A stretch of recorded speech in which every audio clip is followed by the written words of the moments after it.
Welcome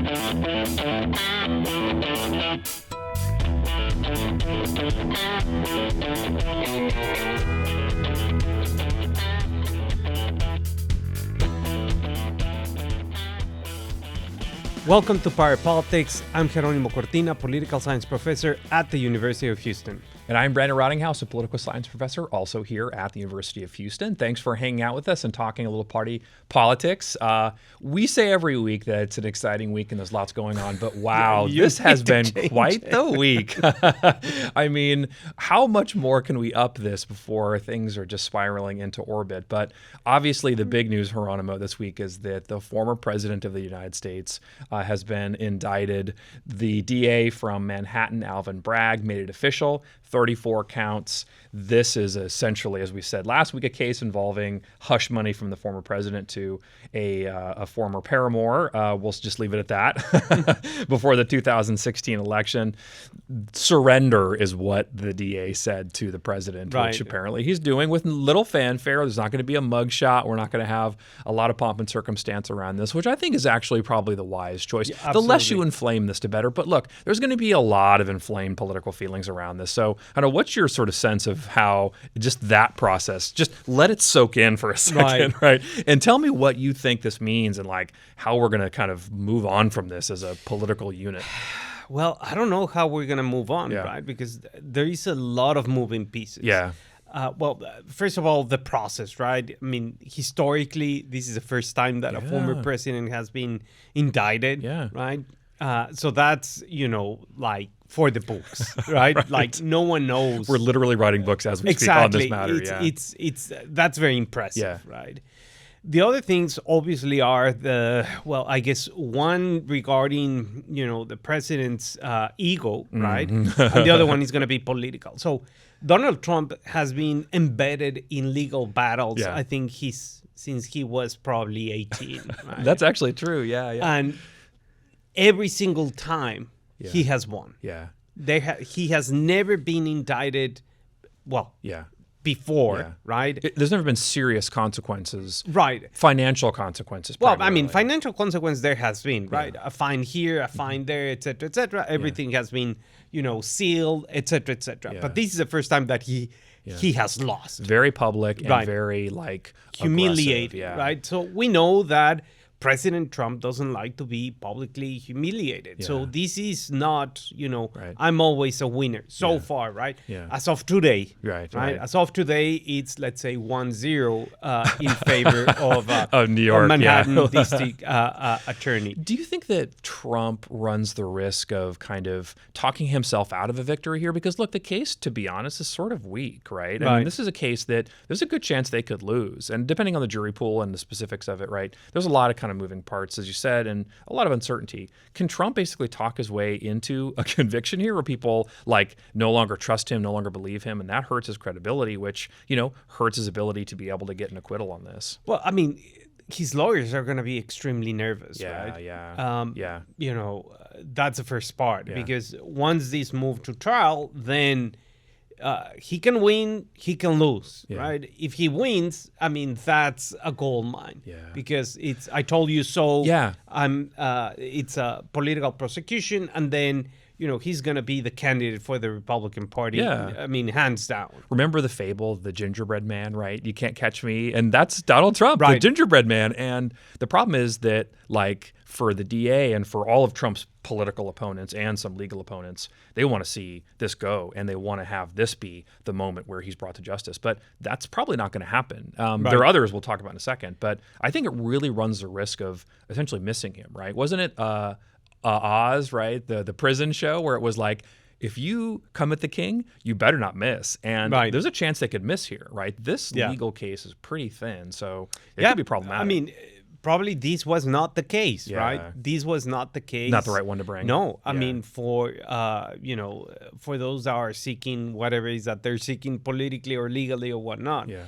But the big question here that I still do not have an answer, I know that you have an answer because you're a senior than me. Right here, yeah. Oh, it's on your computer. Gotcha. It's queued up. Zoom in. What is the Republican Party going to do? Yeah. Right? Because I think there's two things, and I want to understand what you think about. Well, the first one is, anti-Trump Republicans, right? Yeah. They're like, oh my God, you are just throwing gas into the fire. Yeah. This is very bad for us. The Club for Growth type of Republicans are saying like, no, he's not my candidate. Yeah. And then the other one is, the anti-Trump Republicans that, are just anti-Trump. For example, I don't know, some senators. Asa Hutchinson, exactly, for instance. It's like, I don't know. Yeah. And then you have the MAGA Republicans, right? So what's going to happen? Who are waving at the plane as he flies to New York. Exactly, right? And Marjorie Taylor Greene's of the world is like, I'm going to be there to support you, etc. if she shows up. But the question is, Yeah. How is it going to play out? It's a really good question because that really is our kind of bailiwick here, right? I mean, legally speaking, there's lots of things that we don't get, but obviously the political thing is what we talk about.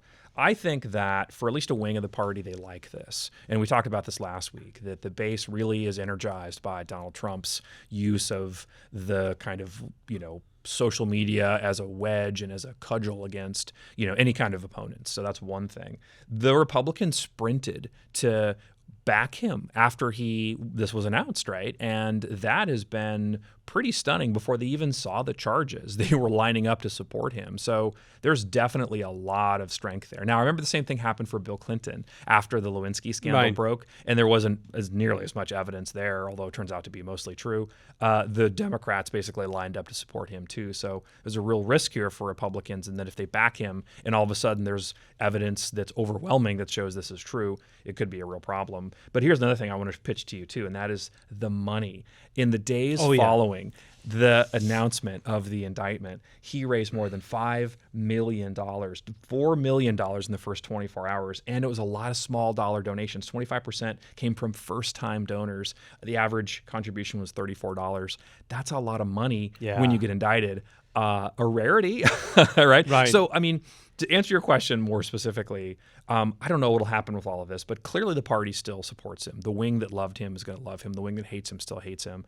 But there's a lot of people out there who are willing to give their money, hard-earned money, to make sure that he can stay in office. But let me pitch it back to you because there's a question here I have, and that was about how political people perceive this. It was interesting. 60% of Americans, according to CNN, approve of the indictment when they see the evidence, but 52% say politics played a major role. Now, politics always plays a role in who's prosecuted and who's not. That's inherent. This is only amplified because it's the former president. So do you think that this could be perceived as too political, where like the DA basically overshot his mark, and as a result they might lose this case or lose the people's support of prosecution of former politicians who have abused power in this way? Right. Well, I think, as you said, it's political. Everything today is political. Yeah, right? It's impossible to avoid. Right. Even what type of tennis shoes you wear, you're sending a political message one way or the other. Right? People I knew you were judging me today. Exactly. Yeah. So, but the question here is, if the DA, right, when this thing goes to trial, if it's going to hold water, because here the key issue is not about hush money, because district attorneys use that every single day. Right. The question here is how they tie it to election laws. Yes. That makes it illegal. And that's the thing. That breach between, the alleged hush money and how they kind of build the case in order to breach these electoral laws, that makes it illegal, right? And then if that is the case, then it can go federal, right, as well. So the feds have already passed on it, right? So you're talking about making mountain of a molehill. Essentially, this is a misdemeanor records case in some way, if you look at it, as his opponents are saying and as his attorneys are saying, and it's going to be trumped up into, no pun intended, a felony case in New York State. That's a tough sell, and so it's going to be challenging, right? So that's definitely going to be something we have to watch as it goes forward. But I do think that this really does set the stage for what's next. Now, prosecutors who are looking into other kinds of possible crimes from the former president are maybe now more emboldened and maybe less worried about actually indicting him, because that's the hardest thing to do. But the problem is if you start it, you better finish it. In this case, it's unclear if it's going to finish or not. The former president said that the DA should self-indict. Indict yourself, he says. Well, I don't know. Maybe his grasp of the legal system is not so good, but hopefully his attorneys have a better grasp because he is in some danger here. That's a real problem. But not just for this, though, Jeronimo. There are actually other cases that are moving that were reported this same week that may have other implications in terms of the records that were classified that the president had at Mar-a-Lago. The Washington Post reported that there are several new elements to this where they have evidence to suggest that the former president was in fact tampering with these records or had them in a way that he was not legally supposed to. So some of the specific things include that based upon secret camera security footage that the president personally was looking through these boxes. They have the president's valet tell them in testimony that he had tried to maneuver these boxes and order them to be moved. So I know how upset you get when your valet disobeys your orders and testifies against you in court. But there are a lot of evidence here from this that suggests that the president might be in even more legal danger as a result of this case than the hush money case in New York. So what do you make of that? Well, I mean, that's another front, right? So it's, it's the entirety of the legal cases because it's not only this one, right? It has 4 more that are lined up and has not been, resolved one way or the other. So the legal certainty can go anyways, right? So that is a problem for Trump in order to have so many flanks open. When you have a, so far kind of weak, I guess, primary campaign. That's a great point. But, on the other hand, right after the indictment, his popularity just went up. The money went up, right? So he can see this as, well, maybe it's not that bad. I mean, it seems like bizarro world to say, like, you get indicted and you become more popular. But that's the reality. We've talked all about this. And as political scientists, we can explain a lot of why this is happening. And I think that obviously the president is going to be able to benefit in some quarters from this. But there are going to be opponents who challenge him, including this week. Asa Hutchinson, the former Arkansas governor, announced he's running for president in 2024. And he specifically mentioned Donald Trump and said that this is an embarrassment and it's going to hurt the party if he's allowed to be the nominee. I think Hutchinson is a kind of also ran. I mean, at this point, his profile is pretty modest. It's not to say that things don't change because in a presidential election, in a week, you can go from, also ran to front runner. But, he obviously is here grasping at straws. But I do think it's a signal that you're going to see a lot of people jump into this race saying Trump shouldn't be the nominee. We have to do everything we can to stop that because they know it hurts the party brand. And then they know as a general election candidate, he's going to be like a real nightmare. So what do you make of that and Hutchinson's sort of announcement that, he's coming for Trump? Well, I mean, sure. The problem here is that the more is not necessarily the mayor in this situation, right? Because that tends to split the vote, right? And then you don't have a pro-Trump, anti-Trump front. And that's what happened in 16, right? Exactly. Yeah. Trump has a core support that won't leave, but everybody else splits all the vote. Exactly. So that is extremely problematic, right? So, I don't know what's going to be the strategy again with the Republican Party because you have once again the pro-Trump, I better align with Trump. If not, I'm going to be heard in the primary or in the general election because he's going to come after me. And then the anti-Trump supporter, anti-Trump not supporters, right? Anybody but Trump. Exactly. So. It's a mess. It's too many moving pieces, right? It's a lot. I mean, things will settle out, but this will still be going on during the primary season. And so there's going to be a lot of churn about this. And so we'll obviously keep track of all of this. In other presidential news, Joe Manchin, the senator from West Virginia, who's a centrist Democrat, has suggested that he is not ruling out running for president. All the while, Joe Biden has not officially declared. He'll say he's going to do this soon, but like we said, things are coming up quickly on this season where people are starting to raise money, visit some of the key primary states, rounding up volunteers and activists. So, things have already started. And Governor DeSantis, right? That, it's like, are you or not? Are you or are you not? Yeah, right? Exactly. What are you going to do? Right. We'll see. But this is important, because obviously Joe Biden's decision will have ramifications for the Democratic Party. The best thing for the Democrats, I don't know. I was going to say the best thing for the Democrats is that he stay, because running an incumbent's easier than running a new challenger, right? And the Democrats still have to get well known, even though, some of them are well known already. So it's a kind of ongoing question for strategically for Democrats. A lot of it depends too on kind of what the Republicans do, and so there's not a lot of time to figure all these out. Yeah. They're just going to have to kind of go on faith, and that's something that's been hard for politicians to do, right? So, but from one kind of chaos moment to another, let's talk Texas this week. Complaining about abuse and inappropriate behavior in the office, the entire staff of Houston Representative Jolanda Jones resigned. This is really rare. Right. I mean, you see staff resignations for all kinds of reasons. Normally they, to use a baseball analogy, keep it in the tunnel, right? Like, we keep it private. We don't have to have this sort of family business exposed. But in this case, in a very public way.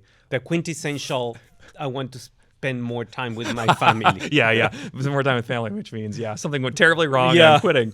But in this case, the entire staff wrote like a 3-page letter detailing all these allegations, some of which involved the representative's son and how much he was involved in an affair with an intern. So there's like a lot of things going on here. What do you make of what this is going to do to her position, but even more specifically, like to her ability to be a representative in a session which is rapidly coming to a close? Well, I think, staff is the bloodline that, makes the Capitol work and flow and everything.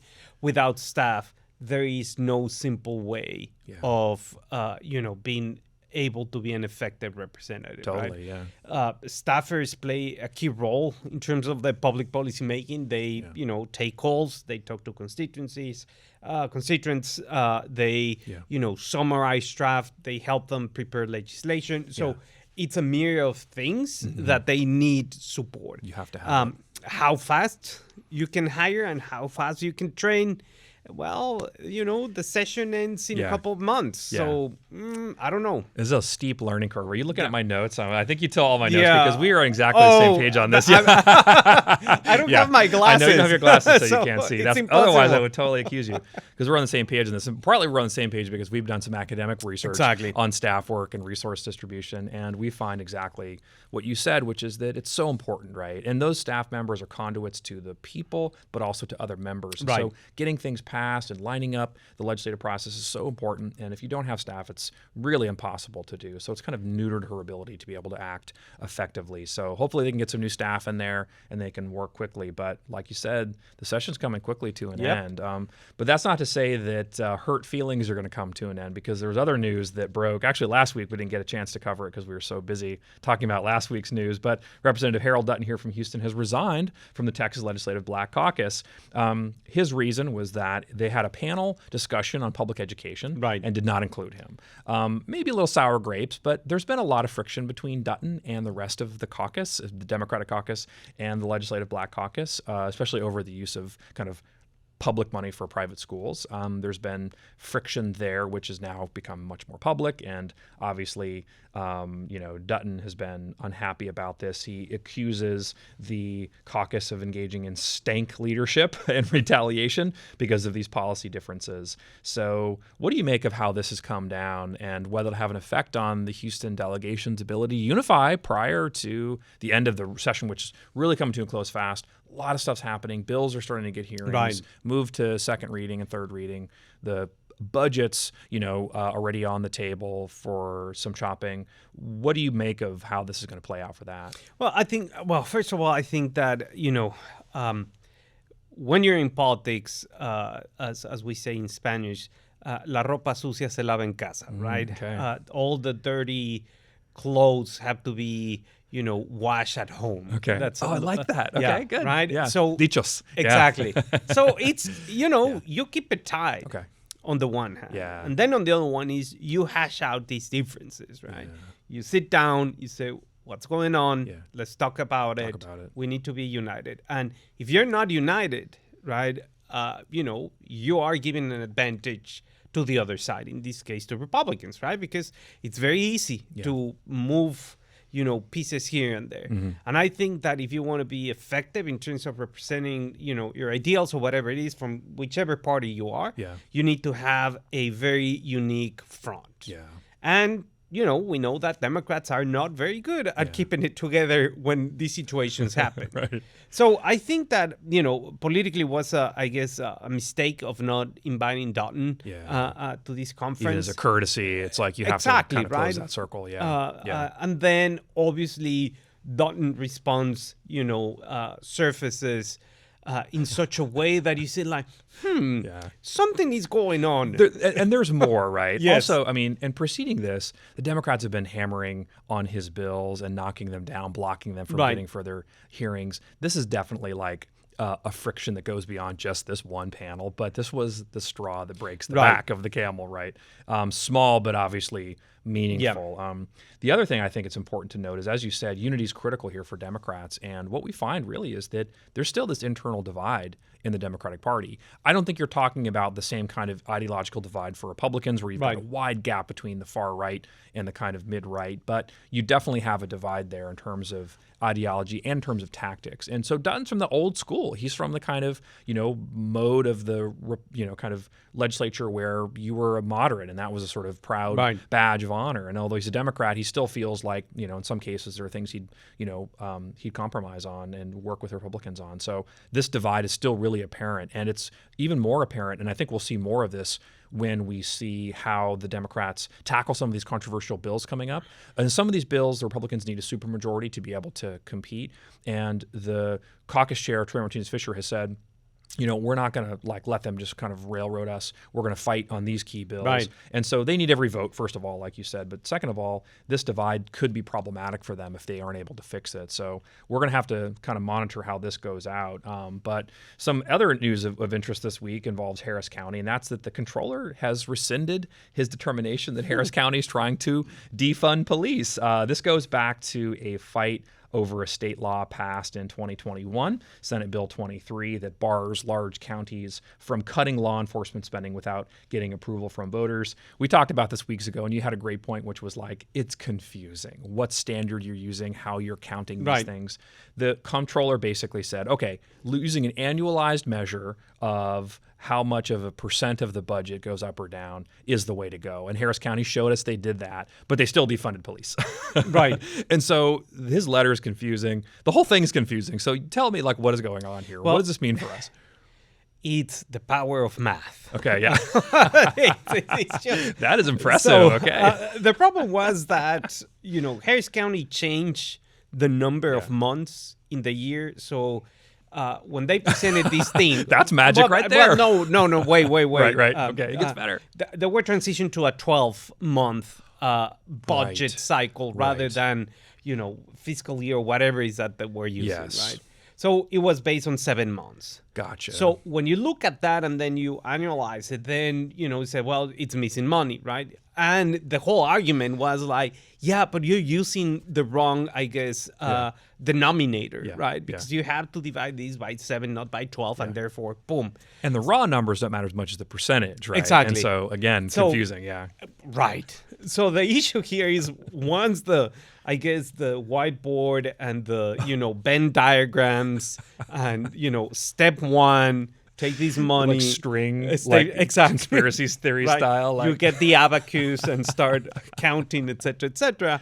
Then they say, okay. Yeah. And even the AG said, well, this point is moot because now, they resigned it, right? But again, you said, well, it's like, your math is right, but still, you're defunded. But you're still wrong. How?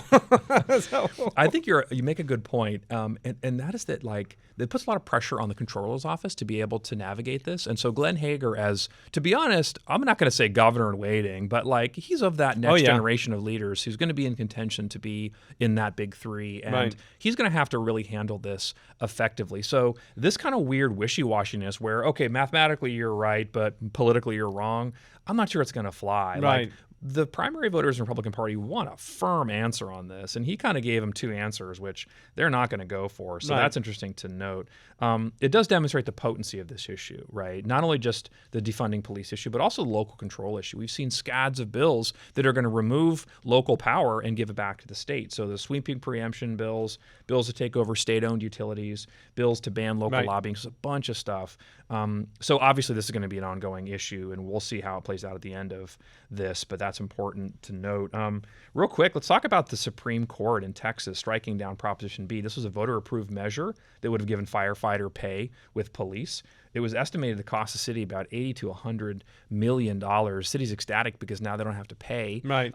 Therefore, kind of keeping their budget intact. But the court did say you have to go to collective bargaining, which could cost the city money. So, real quick, what's your take on that? Well, I think, it's not either positive or negative or good or bad, but I think that the core issue has to be resolved. I mean, firefighters need to get paid as much as police officers, right? The city and the firefighters have not been on the same page on this. They've not gone to arbitration. The court said you have to go to arbitration, so that'll be coming. And there could be a huge financial kind of windfall here for the firefighters that could cost the city some money. But, I mean, it's a very complicated issue, right? It's very complicated. It also involves math. Budgets. I was told there'd be no math this episode, but now there's a lot of math, it seems. Yes, I'm sorry, but math is, Well, let's switch from math to April Fool's jokes. Somebody decided to play a prank on the Greg Abbott presidential campaign by filing a federal campaign committee titled the Greg Abbott Presidential Campaign. It turns out, though, that this was, I guess, an April Fool's joke because when you call the number, it's an Arby's fast food restaurant in Grand Prairie, which I don't think is where you'd run a presidential campaign from, but I would. I mean, Arby's is, you got the sauce, so that's good. And the meats, right? So I don't know. Obviously, social media has sort of blew this up, which made it kind of funny, but Governor Abbott, at least at this point, is not running for president, and he's certainly not doing so from Arby's. Absolutely. And when he runs, we're going to let you know. If he runs, we're going to let you know in this space. But all the details, for this week, that's it, Brandon. Hey, thanks for watching Party Politics, and thanks to everybody here at Houston Public Media for making us look and sound so good.